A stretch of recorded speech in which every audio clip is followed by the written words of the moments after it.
We are studying tonight the topic of Here Am I. And we introduced this idea from Exodus, the 3rd chapter, and I know that Kevin read for us from Joshua, the 1st chapter, and we'll see why that is in a few moments, I hope. But we are looking at the concepts found in Exodus, the 3rd chapter. And of course, we've focused last week as we introduced this topic and tonight on the concept that God calls to Moses out of the fiery bush, the bush on fire yet not consumed with that fire. And Moses' response was, "Here am I." And we introduced the idea of answering the call to lead God's people. And tonight, I hope to bring this together before we move on to, and he began to make excuse. But answering God's call to leadership. As we looked at that, we noted that what Moses' response was. And I just noted that in the future, as we move forward, he's going to make excuses. But he makes himself available. And I think as we study tonight about leadership, that one of the things that we ought to keep in mind is the first step, and quite possibly one of the most important steps, is that Moses makes himself available. He says, "Here am I." He's not perfect at that point. And yet, he is available, and for that reason, God is able to use him. What we've seen between God's call to leadership and Moses' life leading up to this point is that Moses' life and God's purpose are on a collision course. Now, I don't know if you've ever felt that way in your life. I don't know that we recognize it when our lives are on course to collide with God's purpose until after the fact. But if you think about what God's purpose is and God is intent on doing, is he's going to deliver the people from Egypt. And at this stage of Moses' life, and who can blame him, at 80 years of age, he's surrounded himself with tranquility and sheep. He is seeking after, he's arranged all of the things in his life to have what we would refer to today as the simple life. And I imagine that Moses sees this job that he is participating in as his retirement job. It was not too laborious. It was not too mentally fatiguing. And Moses, no doubt, had every intent of keeping that. But boy, is that so different from what God has in store for his life. Because as we noted last week, he's going to take Moses at 80 years of life. He's going to say, leave this sheep behind. Leave all your surroundings that you're familiar with for the last 40 years behind. Go stand before a king and demand they give up somewhere between 3 and 6 million slaves. And tell him if he doesn't, you're going to destroy his army. Moses certainly had other plans. I ask tonight, is your life on a collision course with God's purpose? If you have not answered in a positive manner the call to lead God's people, I suggest to you it is. Now, when we talk about leadership, and as we go forward, we are going to primarily talk about public leadership. I think most of the lesson today directly applies to preachers and elders, or those ascribing or preparing to be such. But I want to note this very, very important concept, that we are all called to be leaders in our society. God has called the Christians by the very terms in which he calls them. In Matthew, the 28th chapter, in verse 20, in 19:20, he says, go into all nations, making disciples of them. He's saying, go be an influencer.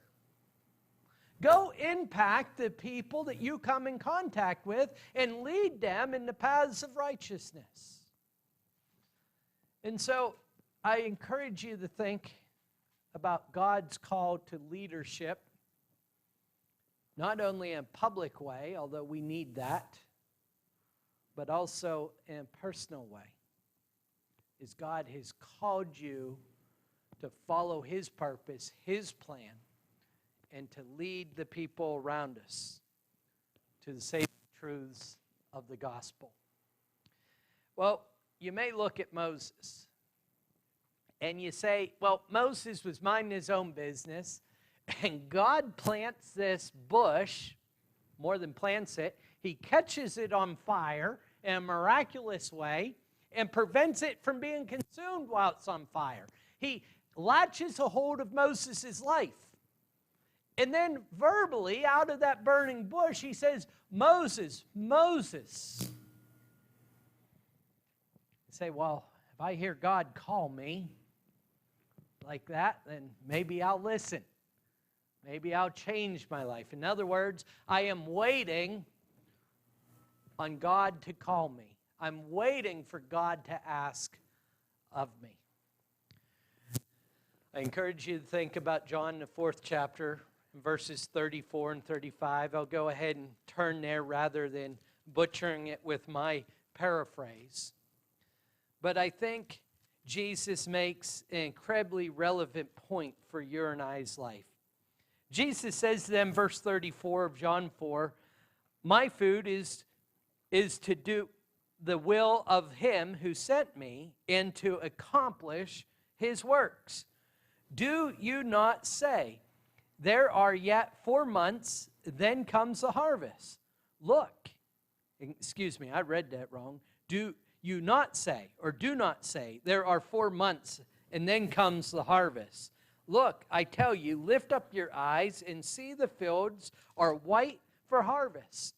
Already the one who reaps is receiving wages and gathering fruit for eternal life, so that the sower and the reaper may rejoice together.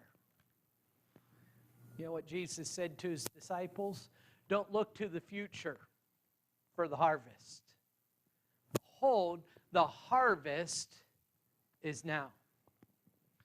I'm mindful of what is told to the rich man in Jesus' story of the rich man and Lazarus. When he says, allow me to go back and talk to my brothers so that they would hear me, and essentially saying, change their life. And the response, the divine response is no. They have the law and the prophets. If they won't listen to them, they won't listen to a dead man come back from the grave. The relevance and my plea to you is to be mindful that God has called you. That God has work for you to do. And that we will rise to the occasion, that we are rising to the occasion, because the harvest is white and ready for the reaping. As we think about that concept, I would note, as we previewed last week, that godly leadership requires confidence. It would be hard to lead without confidence. But as I say that, and we're going to look at 4 C's of godly leadership this morning or this evening, you may look at these C's and say, well, I don't have those.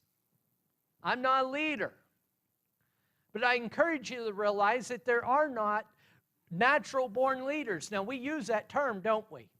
Now, who do we reserve that term for? Boy, he or she is a naturally born leader. That's the bossy little children, right? We're kind of joking about it. Boy, she's constantly telling everyone what to do. He's constantly telling everyone what to do. Well, that's not leadership, as we'll see as we go forward. And the reason I make that point, that there are no natural-born leaders, is that we need to all be working at growing into leadership in our own capacities, as well as growing in leadership. These aren't things that we just have. Confidence is not something you just have or don't have. It's something, especially the godly confidence that we're going to talk about as we go forward, is something we develop. Something that God blesses us with and that we continue to strengthen. Now, sometimes, though, we see characteristics or talents within ourselves that causes us to step out and to take action. But more often than not, it's seen by others. Wasn't that the case with Moses in Exodus, the 3rd chapter? Now, there was a time when Moses thought he was a leader, right? Moses was going to deliver the people. Moses was going to take care of these things, and it seems that Moses had lots of confidence in himself. Moses fell flat on his face. It's interesting to me that in Exodus, the 3rd chapter, in verse 11, we see Moses' first response. He says to God, "Who am I that I should go to Pharaoh and bring the children of Israel out of Egypt?" That doesn't sound very confident, does it? The interesting thing is that God saw something in Moses. And God is going to use Moses. Moses doesn't necessarily see it in himself. I think there's a lesson here for us today. Christian and I were talking about this, I believe, last night when we were done with everything. We played a video game for a few minutes, and it's a game where people can speak. And Troy, you're familiar with the game. And people constantly are tearing other people down. And we were talking as we closed things down about how easy it is to tear everyone down, and yet the whole world is consumed with tearing other people down. To what avail? It doesn't make me any better, right? It doesn't make me feel any better about myself. It doesn't matter whether you're on a silly game or whether you're driving down the road or you're standing next to someone in the line. So many people are consumed with the concept of tearing others down.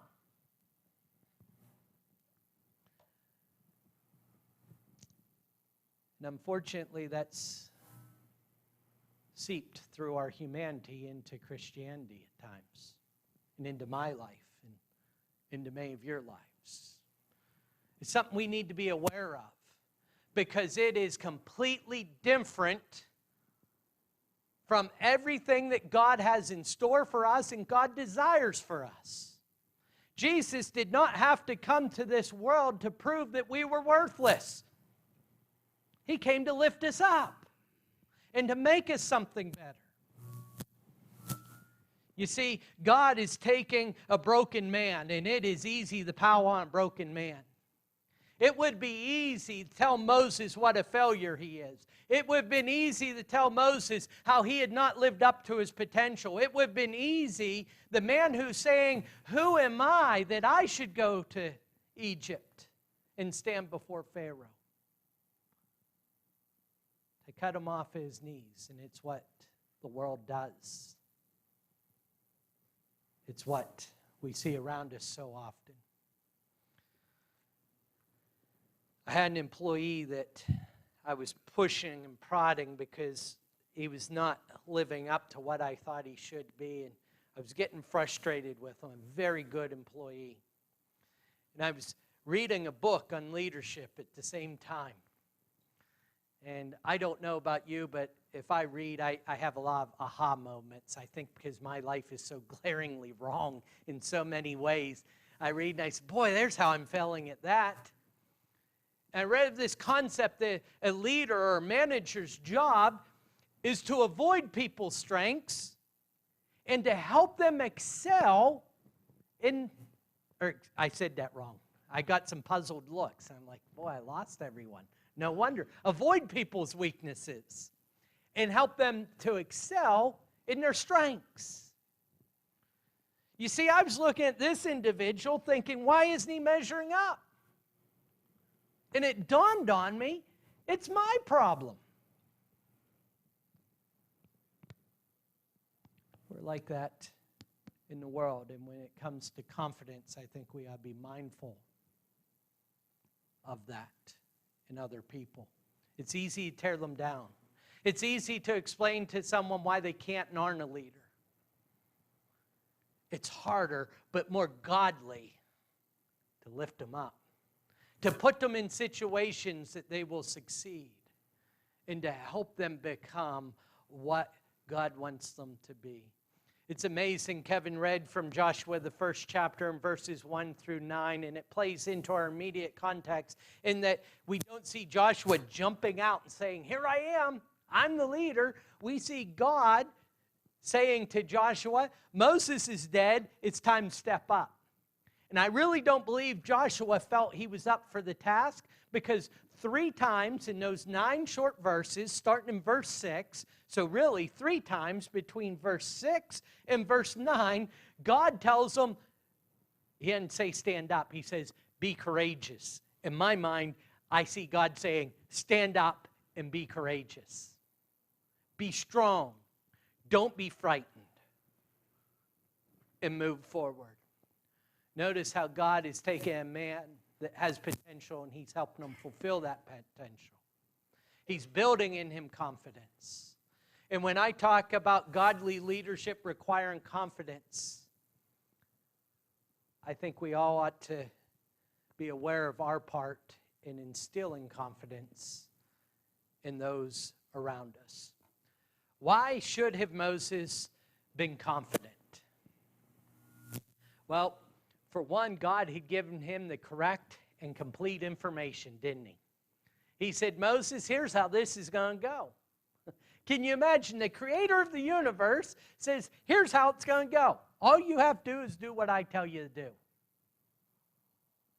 And then, because Moses is balking a little bit, he gives them miraculous gifts. Miraculous signs. Now, I don't particularly like the signs he gave to Moses, but it's something that meant something to Moses. He demonstrated to Moses that I am going to use you to demonstrate great power. In other words, Moses would have been silly not to have confidence. I wish that we could hit the rewind button to everything I just said for the last 30 seconds. Amanda will tell you hearing it once is plenty. But I was talking about Moses. And I encourage you in your mind to replay those words and to ask yourself, what of it that I said about Moses doesn't apply to you? Has God not given you complete and accurate information? Has God not given you miraculous signs to assure you that what he said is true? Are we not silly to lack confidence in the promises that God has laid before us? You see, in the 12th verse of this 3rd chapter, notice what God says. He said, "But I will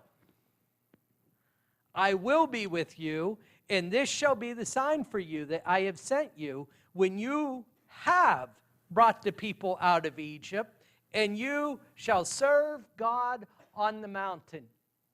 There is absolutely no ambiguity in what God is saying. He's saying, when you have brought them out of Egypt.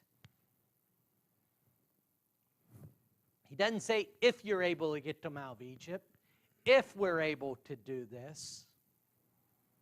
He's saying we will. And so a godly leader must have confidence, and he must inspire confidence. He or she must inspire confidence in those around them. Confidence in what or in who? You see, the confidence of this world is about me. The confidence of this world says, I'll prepare, I'll work, I'll be talented, I'll be good enough, and I will succeed. But the confidence of a godly man or woman is to follow before they ever lead anyone. To follow God in order to lead. Notice what God is not saying to Moses. He's not saying, Moses, I've prepared you, go and do it. I talked about this in the Bible study this morning. I, for much of my life, saw my Christian walk as that. There, Mike, I helped you, I got you started, I gave you the book, now go live the perfect life. Right? It's not what God does.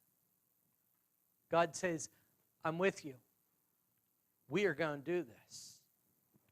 We are going to deliver these people.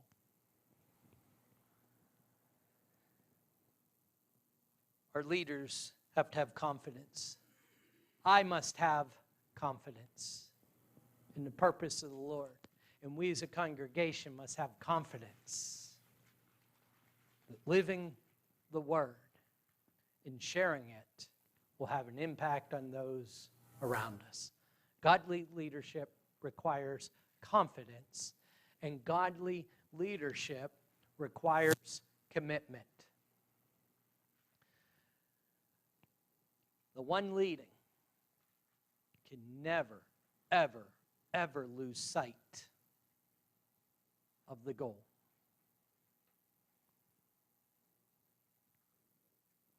This is true of public leaders, and this is true in your life as you strive to lead your loved ones and your friends in the community around you. The one leading can never lose sight of the goal. You ever sit in the passenger seat of a car and look around and say, where are we? I've done that while Amanda's driving, and where are we? We're not where we were supposed to be going or in the right area. Right? That's happened when we were going for me to preach places. I'm over there studying, cramming for the test, and I look up and say, where are we? A few years ago, Mom and Dad came down to our place in Blairsville and spent the night, and we left Blairsville around midnight, and it may have been a little bit before midnight because we were in Daytona before sunbreak that next morning. And it was interesting. There were 4 adults. I was driving the whole way, and all of them confessed that they had not slept for more than an hour.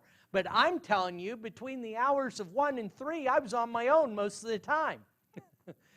And they were all asleep while someone else was awake. So I couldn't figure that math out. Maybe you can help me with it later.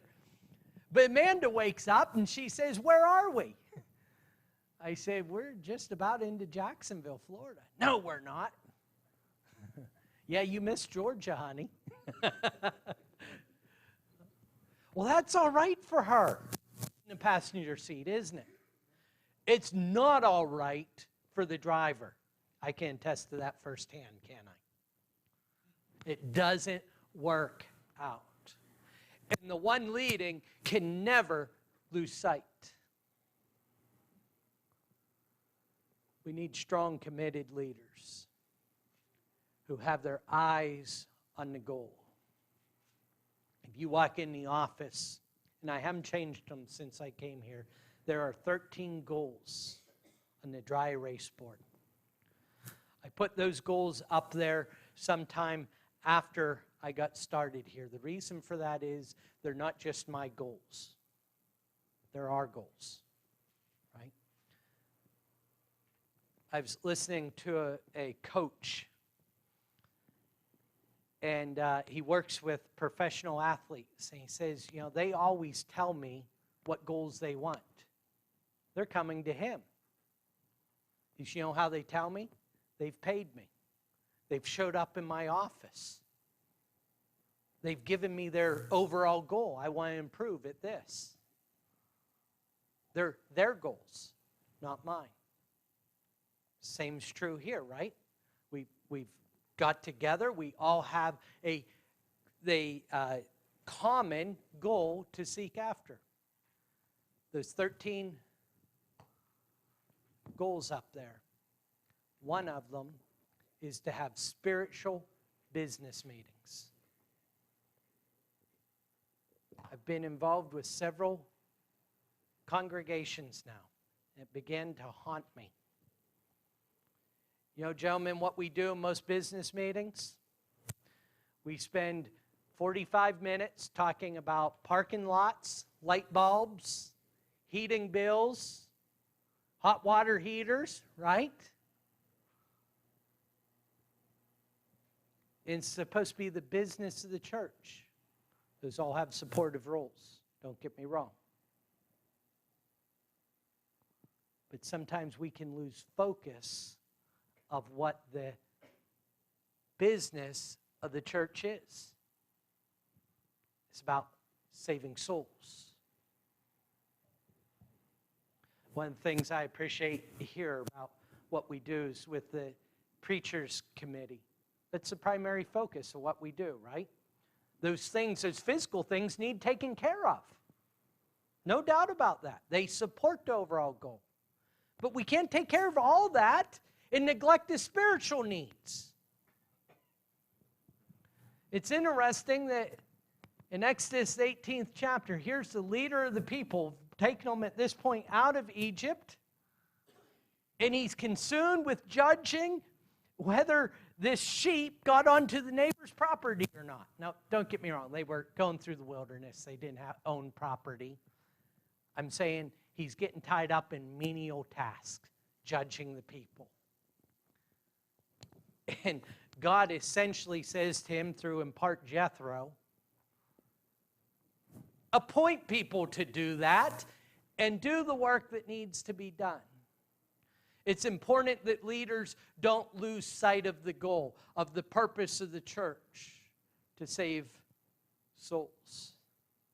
It's important that they are committed, that we are committed, that you are committed, that I am committed, that we all are committed to doing whatever we need to do and what we can do to save souls. And lastly, on the line of commitment, but not least, most certainly, we need to be committed, and leaders need a commitment to doing good. Many leaders rise to the point of leadership for narcissistic reasons, for personal benefit. Daniel, the 11th chapter, in verses 21 through 36, talks about such a king that would rise to power for his own glory and would use the kingdom for his own glory, and about where that would lead not only his people, but he himself. Let it never be such in the church. The leaders of the church are the lowest branches. Jesus said, if you want to be first, make yourself last. You want to be first, clean feet. You want to be a leader, be a servant. Godly leadership requires commitment, and godly leadership requires communication. In Proverbs 29th chapter and verse 18, there the wise Solomon wrote, where there is a lack of vision, my people are destroyed or perish. But a commendable purpose is not enough, is it? Think about this. 12 spies in Numbers, the 13th chapter, go into,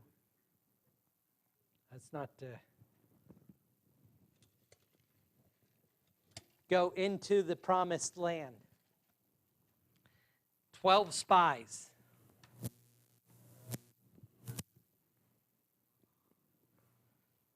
Did I hit blank? That's what it was. Kevin's saying, I didn't touch anything. Yeah, I hit the blank button. Yeah, see how that works? It goes blank on here too. I was more worried about me than you. But if I'm going to be more worried about me than you, I need to go back to the commitment, right, that we just talked about. In Numbers, the 13th chapter, 12 spies go to Canaan. 2 of them come out with a good report. Say, listen, God said we can take this land. We can take it. It wasn't enough, was it?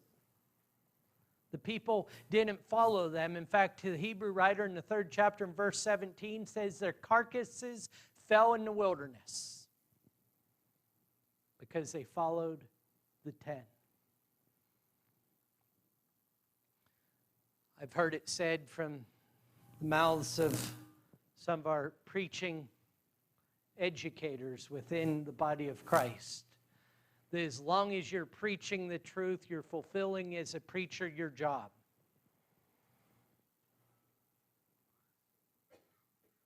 I'm here to tell you I adamantly disagree. An effective, godly leader must communicate with accuracy, with enthusiasm, and with clarity to inspire those who hear. Mike, when you go into a sales call, you don't just go in there and convey information and say, well, I did my job, do you? You're still employed. I knew you did not. And preachers cannot say, well, I conveyed the information. I hope you got it. And as individuals, we can't say, I told him the truth. If he rejects it, it's his fault or her fault.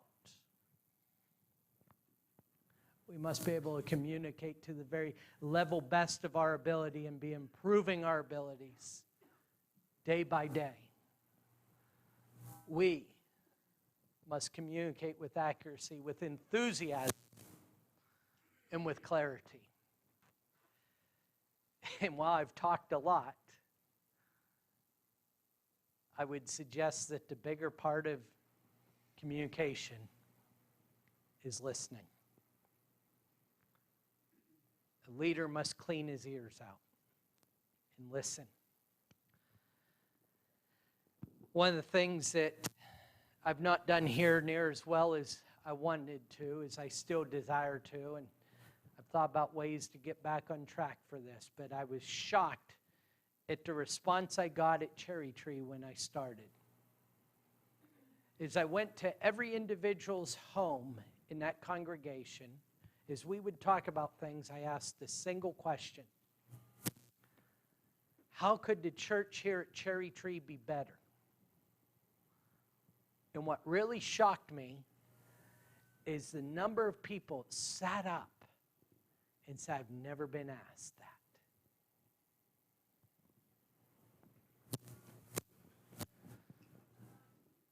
We need to be listeners.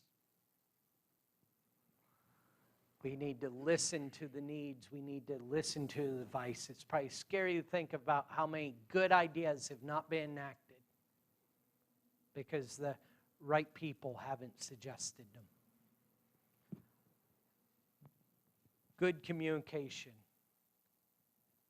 has a heavy dose of listening. Lastly, as it pertains to godly leadership requires courage. I mentioned 3 times, 3 different verses. In Joshua, the first chapter, from verses 6 to 9, God says to Joshua, be courageous, be strong, stand up, don't balk, don't back up, keep pushing forward. Just for emphasis' sake, verse 6 of this first chapter, be strong and courageous, for you shall cause this people to inherit the land that I swore to your fathers. Verse 7, only be strong and very courageous. Verse 9, have I not commanded you? Be strong and courageous. Do not be frightened and do not be dismayed, for the Lord your God is with you wherever you go. Be strong. Be courageous. Godly leaders, Christians, must be courageous to face the challenges from within as well as the challenges from without. When I say within, I mean within me and within you, as well as the challenges outside of me and outside of you. Within us, within our congregation, we must be willing to face the challenges. And outside the congregation, we must be courageous to face the challenges. reading about it thousands of years later, we'd say, Moses, why would you not walk after God? Why would you not pick that staff up and march down there to Pharaoh?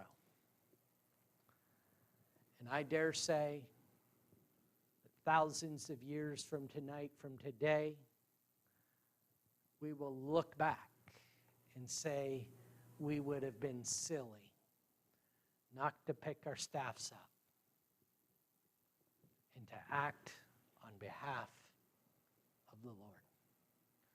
1 Samuel, the 17th chapter, is a beautiful chapter of David slaying Goliath. The kids know it.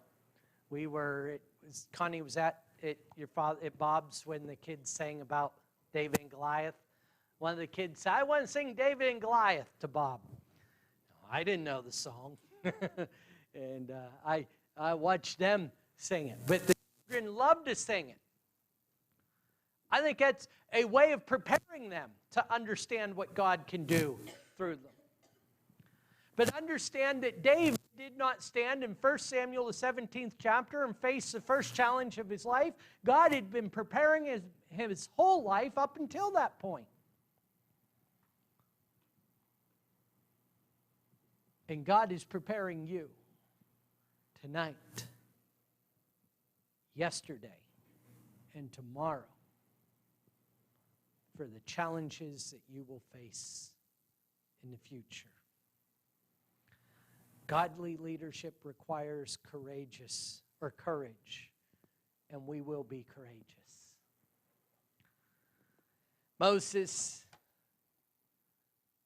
had a fine life picked out for himself, the simple life, the easy life. But when God called, when he understood his task, he didn't hesitate